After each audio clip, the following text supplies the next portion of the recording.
¿Qué tal, señores? Bienvenidos a esta nueva edición de Hoy por Hoy, donde vamos a compartir con ustedes 60 minutos de los temas más importantes que se han dado durante la jornada, durante esta semana. Uno de los primeros temas tiene que ver con los docentes y nada más y nada menos la imputación a el ex gobernador Maurice Clos, el ex ministro de Educación Luis Jacobo y al actual gobernador y a la actual ministra de Educación. O sea, hablamos de Hugo Pasalacqua y de Ivonne Aquino, imputados por malversación de fondos en la causa del Fondo Nacional de Incentivo Docente. También vamos a hablar un poco de política, estamos en un año netamente electoral y vamos a dialogar con el diputado provincial Gustavo González, que ya lo tenemos aquí en los estudios de Hoy por Hoy. Y después también nos damos un gusto porque vamos a charlar nada más y nada menos con el coreógrafo y bailarín Luis Marinoni, una de las personas misioneras que ha trascendido en su ámbito, en el cultural, ha trascendido no solamente las fronteras de la provincia de Misiones, sino también a nivel internacional. Como para darle un dato, fue nada más y nada menos que el coreógrafo que dio imagen, dio danza a la llegada del Papa Francisco a Asunción, Paraguay. Sí, un misionero estuvo a cargo de esa coreografía. Bueno, hoy vamos a charlar con él de su historia y de los proyectos, ¿no? Recién tiene 43 años, así que mucho por dar a los misioneros. Y según estuvimos charlando fuera de cámara, nos decía justamente que él piensa quedarse aquí, en la provincia de Misiones, a pesar de las muy buenas ofertas que vienen desde el exterior. Ahora linkeamos, damos vuelta de página y nos vamos a la editorial de Hoy por Hoy. Hoy vamos a hablar justamente de el escenario electoral que hay aquí en la provincia de Misiones.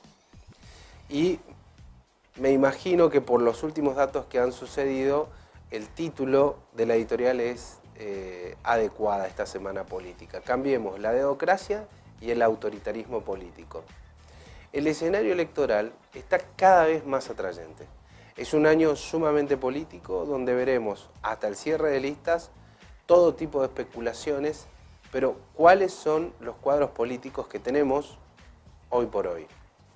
Por un lado está el oficialismo misionero, el Frente Renovador, que observa desde fuera cómo su socio político e institucional, el PRO, se divide cada vez más.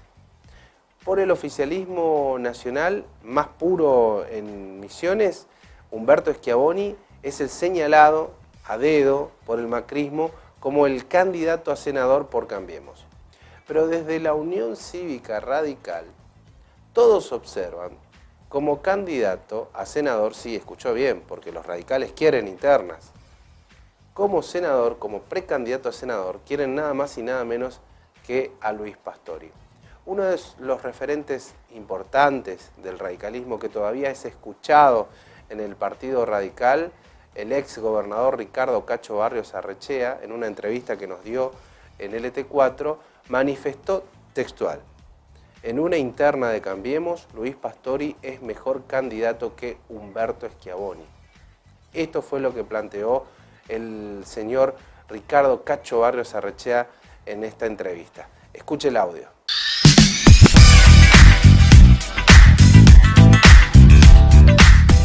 Mira, en una negociación, para que sea buena la negociación y para que dure, las dos partes tienen que estar conformes. No puede ser una negociación a costa de una de las partes. De manera que si se va a negociar, hay que negociar bien, y si no, y bueno, para eso están las PASO, es muy democrático que la gente elija.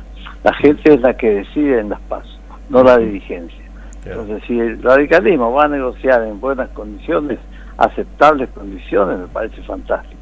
Pero si no son buenas para un partido, que es un partido importante en todo el país, que sin radicalismo no había más, que creo que es necesario entonces ir a las PASO. Eso es lo que yo pienso.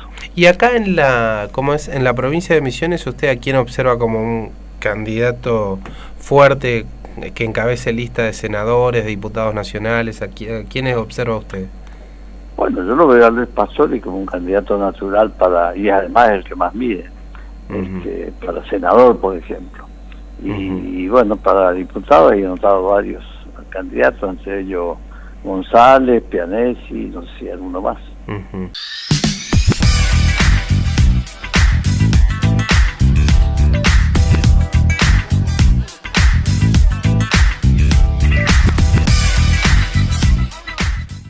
Así de contundente fue el ex gobernador de Misiones por el radicalismo, Ricardo Cacho Barrios Arrechea. Sin dudas, las internas del PRO afectan a la convivencia, pero sobre todo a la conveniencia de Cambiemos. Pero como para entender el contexto de lo que sucede aquí en Misiones, hay que ver un poquito más allá del arco, ¿no? Hay que ir por Ruta 12, cruzar el arco y observar lo que está pasando en otras provincias. La gota que rebalsó el vaso y que impactó en Misiones fue el veto a la candidatura en Santa Fe del Radical que mejor medía, el diputado Mario Barletta. Hubo una agitada reunión de bloque el martes pasado y presión sobre su titular, estamos hablando del cordobés Mario Negri, quien se sienta en la mesa chica de Mauricio Macri. Hubo desplante al PRO ese mismo día cuando los radicales vaciaron directamente la reunión de interbloque de Cambiemos. ¿Esto tiene rebote en Misiones? Sí, tiene rebote en Misiones. Y es por ello que ahora la única manera de recomponer la relación de Cambiemos en las provincias, o sea, radicalismo y PRO, es a través de las PASO, a través de las primarias, a través de las internas. Pero lo que reclama el radicalismo no es exagerado, ¿eh? ¿Por qué? Porque los radicales reclaman equilibrio y proporcionalidad en el crecimiento que suponen tendrá Cambiemos en estas elecciones. En diputados actualmente el PRO ya tiene 41 legisladores más que los 38 de la Unión Cívica Radical. O sea, aquí el PRO tiene un poco más de peso y esto es lo que quiere equilibrar la Unión Cívica Radical. Pero además de lo que se quejan desde el radicalismo es que desde la Rosada le dicen qué radical debe ser candidato. Caso testigo, el que mencionábamos antes, en Santa Fe, donde bajaron a Barletta para imponer a otro radical, Albor Cántar, ¿no? Que es actual secretario de Políticas Universitarias de esa provincia, ahí en Santa Fe. Otro punto de conflicto es la provincia de Córdoba. Macri y Peña ratificaron al ex árbitro y diputado Héctor Baldassi. ¿Para qué? Para encabezar la lista. El intendente capitalino, el radical Ramón Mestre, hijo, quería a su hermano menor, Diego Mestre, que debe renovar su banca como el candidato que encabece la lista. Macri y Peña no se lo permitieron. Y como dijimos, Misiones no es ajena a esta postura del radicalismo a nivel país. Todos piensan, y así también lo confirman las encuestas, que el mejor candidato a senador por Cambiemos es Luis Pastori. Y en su defecto, Alex Ziegler. Humberto Schiavoni, no mide, tiene mala imagen y un pasado que políticamente lo condena. Fue el coordinador, para hacer un poco de memoria, de las privatizaciones en los 90. Tiene una causa penal en curso por malversación de fondos. Fue el secretario de Hacienda de Ramón Puerta, responsable de descontarles, por si no lo recuerdan, el 13% de los empleados públicos en la provincia de Misiones. Y sí, pienso igual que usted, es difícil encabezar una lista de senadores con ese currículum. Y considerablemente más difícil es ganar elecciones con ese pasado.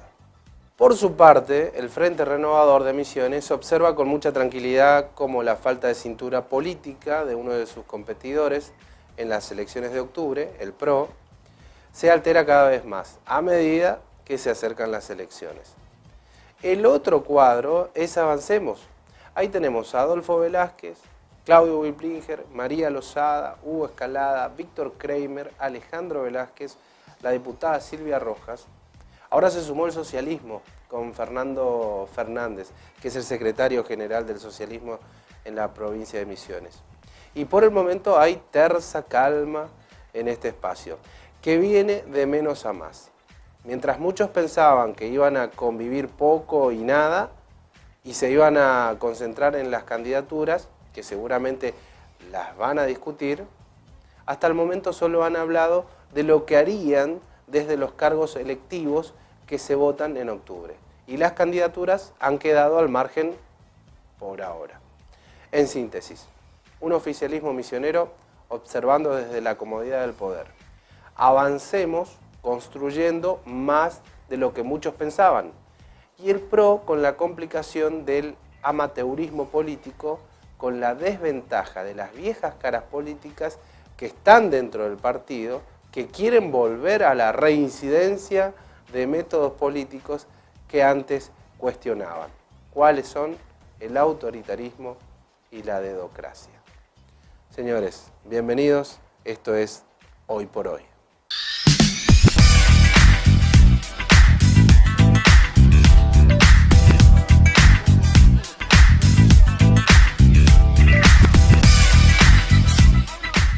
Comenzamos con la serie de invitados aquí en Hoy por Hoy. Y una de las noticias de la semana, una de las notas más importantes de la semana, es la imputación de funcionarios públicos desde 2012 a 2016 de la cartera del Ejecutivo Provincial y de la cartera del Ministerio de Educación Provincial, imputados ellos por malversación de fondos, esto relacionado con, ¿recuerda usted?, el famoso Fondo Nacional de Incentivo Docente, más conocido como el FONIT. Bueno, por esa causa han imputado nada más y nada menos que al ex gobernador Clos, al ex ministro de Educación Luis Jacobo, al actual gobernador Hugo Pasalacqua y a la actual ministra de Educación Ivonne Aquino. Estamos con una de las personas que ha seguido atentamente esta causa y que la ha denunciado, la malversación de los fondos nacionales del incentivo docente. Como recae esto en la justicia federal, obviamente el tema se trata de otra manera y la rigurosidad en la investigación se trata de otra manera, ¿no? Mariana Escafete, integrante del Frente Gremial, hoy llamado también, hoy otro sector llamado FUTE. Bueno, son varias vertientes que han surgido en estos últimos tiempos. Mariana Escafete, ¿qué tal? ¿Cómo está? ¿Cómo anda? Bien, sí, estamos de alguna manera expectantes por lo que está pasando, porque nosotros después de la denuncia que se hizo el 19 de mayo, donde ratificamos lo que habíamos planteado respecto de que consideramos que del padrón electoral, si bien no es electoral el tema, saltó una prueba, digamos, de alguna manera, como le explicaba en algún momento, de los casos donde aparecían números o DNI, para decirlo en forma sencilla, de las escuelas que figuraban en el padrón. Esas escuelas resultaron ser fantasmas o no existentes, y dentro de esas escuelas, entre comillas, fantasmas, estaban personas que no trabajan, mejor dicho, en el sistema educativo, pero sí cobraban horas, cátedras, algunas superiores, otras de media y otras de primaria. Bien, ahora una consulta. Vamos a tratar de contarle la historia. Esto se relaciona primero con estas elecciones en donde ustedes denuncian fraude, las elecciones de vocales en el Consejo General de Educación. A partir de ahí ustedes comienzan a revisar los padrones y se encuentran con lo que usted contaba recién. Sí. Escuelas que fantasmas, personas que no eran docentes e igual cobraban. Ahora mi pregunta, para poder cobrar el incentivo docente, vos tenés que impactar en el sistema, me imagino, provincial, como docente, o sea, tenés que estar nombrado en alguna escuela fantasma, o sea, tiene que haber cierta connivencia provincial para que esto suceda, ¿no? Lo grave de esto es que en este caso, como usted bien dijo, en los fondos nacionales, que como el FONIT, digamos, el Fondo de Incentivo Docente, está reglamentado por una ley nacional que establece claramente quiénes son los que tienen que cobrar y quiénes no. Y específicamente son los que tienen que estar frente al aula para poder cobrar. Y estas personas, que eran más de 1.500 personas en la nómina de quizzes, que son 15 quizzes, entre comillas, o fantasma, o escuela fantasma, como lo queramos llamar. Increíble. Que dentro de esos quizzes, a su vez, hay varias cientos de personas que supuestamente trabajan en esas escuelas, o trabajaban en esas escuelas. ¿Y ahí con qué se encontraban? ¿Qué Ahí fue nos lo más, encontramos, o sea, por ejemplo, con Krupke, que es el mismo contador del Consejo General de Educación, con 23 horas cátedras. Él tiene un sueldo como contador del Consejo General de Educación, como administrativo, o sea, administración central, claro, cobran un sueldo. Y además 23 horas cátedra. Y en ese quiz fantasma figuraba cobrando horas cátedra. También está la exdiputada Griseñuk, que hasta la fecha nunca presentó su título secundario, pero tiene horas secundarias, o sea, cobrando horas secundarias. Como docente de secundaria, de media. secundaria. Y también está el caso de los hijos y, digamos, amigos del poder o hijos del poder, como le decimos nosotros, como el caso, bueno, el que saltó más recientemente fue el caso de Muñoz, pero también está el hijo de Celia Tavares, o sea, los distintos funcionarios del Consejo tienen a su vez todos sus hijos prácticamente metidos en el sistema educativo. Algunos ni viven acá, como el caso del Muñoz, que vivía en Brasil el año pasado, ahora ya borró del Facebook toda la foto que ponía viviendo en Brasil, y figuraba antes de las elecciones en la UGL 11, que es una unidad de gestión local, le llaman, que son más que nada nucleamientos de escuelas itinerantes, digamos, que no están específicamente en un lugar, y trabajan con las partes rurales, digamos, la provincia, o escuelas rurales. Esos están diseminados por toda una localidad o todo un departamento.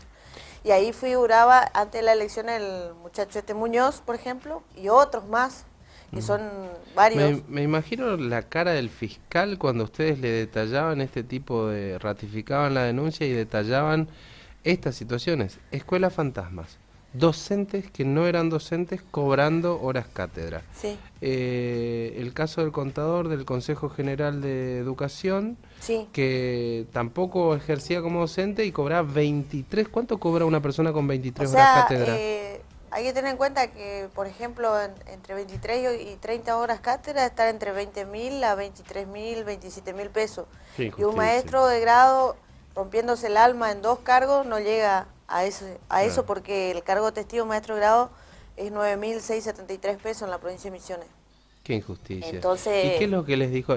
¿Quién es el fiscal que está entendiendo en la causa actualmente? El fiscal es Policita y la jueza es Servini de Cubría. Eso sale por sorteo, no es que uno elige. Claro. Uno va y hace la denuncia y el día que sale el sorteo. ¿Ustedes pudieron charlar con ellos?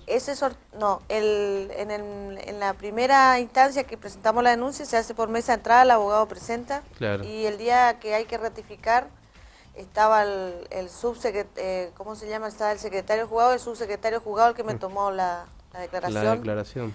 Y en ese momento, o sea, yo no sabía quién era el que me estaba tomando la declaración, pero en definitiva, como usted dice, quedó sorprendido porque una de las cuestiones justamente para hacer una denuncia de este tipo, que si bien ya le cuesta a los docentes entender el sistema de quiz y nomenclaturas y demás, que son bastante complejas. Parece a propósito, ¿no? Hacen un sistema extremadamente burocrático justamente para esto, ¿no? Claro, y explicarlo... Para que la corrupción sea más difícil de detectar. Claro, o sea, ahí vos estás frente a una persona que no conoce del sistema educativo y que de hecho es imparcial y solo escucha lo que uno declara y si él llega a entender es una suerte, digamos. Claro. Entonces, tratar de explicarlo todo un tema también porque justamente hablábamos en esos términos, o sea, cómo se comprueba o se prueba de alguna manera esta situación.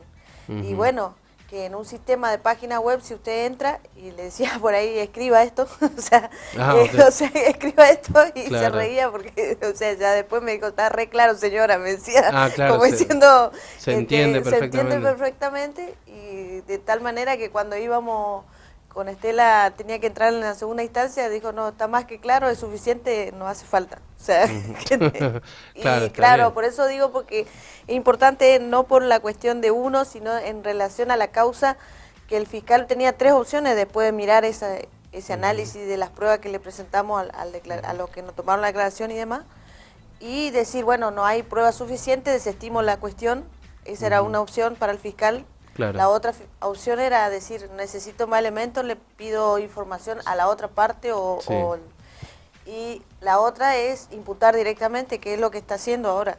¿Qué es lo que hizo, no? Sí, Imputó entonces, a las autoridades desde el 2012 hasta... al 2016, que es el planteo del recorrido, digamos, del FONIT, cómo vino a la provincia y cómo porque vamos, para que se entienda, la provincia tiene que, es la que le da el informe a Nación para que esos a su vez puedan pagar. Claro. Lo que nos enteramos después de la denuncia que hicimos es que ayer, ayer sí, en el Consejo, había mucha gente diciendo por culpa del FUTE vamos a dejar de cobrar nuestro incentivo que en realidad no tenían que seguir cobrando.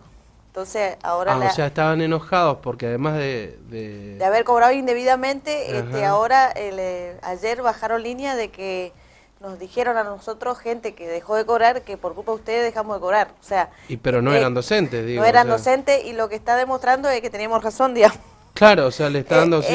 Y lo que le explicábamos también a un funcionario de Nación, que tuvimos una entrevista ayer, le explicábamos esto. ¿Con qué funcionario? ¿Con quién hablaron? Con Mac Gulmanelli, que estaba hoy en la provincia en una entrevista con la ministra, y previo a eso... ¿Con la ministra de Educación? De Educación de la provincia. ¿Qué cargo tiene él? Él es sería en términos políticos, segundo de Bullrich. El segundo de Bullrich. O sea, el que maneja todas las cuentas nacionales, digamos, con respecto al manejo de los fondos que tiene el Ministerio de Educación a nivel país, maneja las cuentas. Claro, o sea, no Bullrich la secretaria de Seguridad, sino estamos hablando de Bullrich, el ministro de Educación de la Con la este Nación. Señor nosotros incluso ya nos habíamos entrevistado cuando recién asumieron ellos. No sé, nos dio la posibilidad de tener una audiencia con Bullrich y nos llevaron a hablar con este señor, le habíamos manifestado todas estas situaciones y bueno, de alguna manera no se avanzó mucho, digamos, y en la provincia lamentablemente las denuncias que se han hecho, no solo desde nuestro sector, sino también el MPL y otros sectores han denunciado penalmente al mismo Maidana y al Consejo y a todas estas personas que estamos nombrando, y no avanzó nada las causas. Bueno, ¿y qué le dijo este funcionario? Y bueno, nos plantearon de que ellos iban a analizar esto, que es muy grave, y preocupados por la denuncia penal, digamos, porque eso fue lo que a ellos le llamó la atención de alguna manera, pues lo expresó así. O sea, el inicio de la charla hay una denuncia penal federal y está en los diarios, o sea, cómo es el tema. Y entonces explicamos en términos como se corresponde, digamos, todo lo que declaramos más o menos, le explicamos lo mismo, digamos, en qué consistía lo que nosotros veíamos como elemento de prueba, y que y ahí entonces nos pidió todos los datos para poder, digamos, revisarlo de alguna manera ya con las cuentas nacionales. Sí. Y de ahí planteó de que él consideraba que eso era grave, pero que en la justicia se tiene que probar. O sea, que en definitiva... Pero cortaron entonces los envíos lo que nos preguntó él... ¿Cortaron el envío del FONIT para la gente que no correspondía? En realidad, nunca corta Nación el envío del FONIT. O sea, el FONIT pero estas personas que cobraban indebidamente dejaron de cobrar, por lo que usted dice. Lo que están tomando la decisión política de cortarle el pago del FONIT es la provincia, adelantándose ya a cualquier cuestión. O sea... la Nación sigue mandando los fondos, porque esos son fondos que se mandan prácticamente, van siempre pago atrasado. Nosotros estamos cobrando en enero, febrero, lo del año pasado recién. O sea, no es que se adelanta, como dice, es una instalación que ha hecho Pasalagua, pero no es que se adelanta. Son fondos que se rinden y después recién mandan la partida. O sea, que ellos ahora van a rendir que esas personas no están cobrando. ¿Se entiende? Ajá. O sea, lo que se está cobrando atrasado, entonces lo que van a hacer, los fondos que van a comenzar a cobrar... Van a decir, ¿cómo esta persona está denunciada si este no cobra? No cobra ahora, pero del 2000 al 2016 es lo que se tiene que investigar. Claro, del 2012 al 2016. Y entonces eso lo planteamos al mismo funcionario de Nación. Porque puede ser una estrategia, claro. Claro, entonces como los fondos vienen retrasados... ellos siguen cobrando esto, pregunto. Y nosotros tenemos información de que han cortado, no sé si a todo, usted sabrá si es a todo o no. O sea, ahí le dimos la nómina de gente que está denunciada. ¿Y cuántas personas son aproximadamente? Y de la nómina entre primaria y secundaria, lo que se sacó del padrón, son más de 1.500 casos. Casi. 1.500 casos. Que nosotros en términos monetarios habíamos dicho ya. Sí, que ¿cuánto es? En términos monetarios, cuando estuvo Clos ya era 20 millones y ahora se estima 40 millones por mes.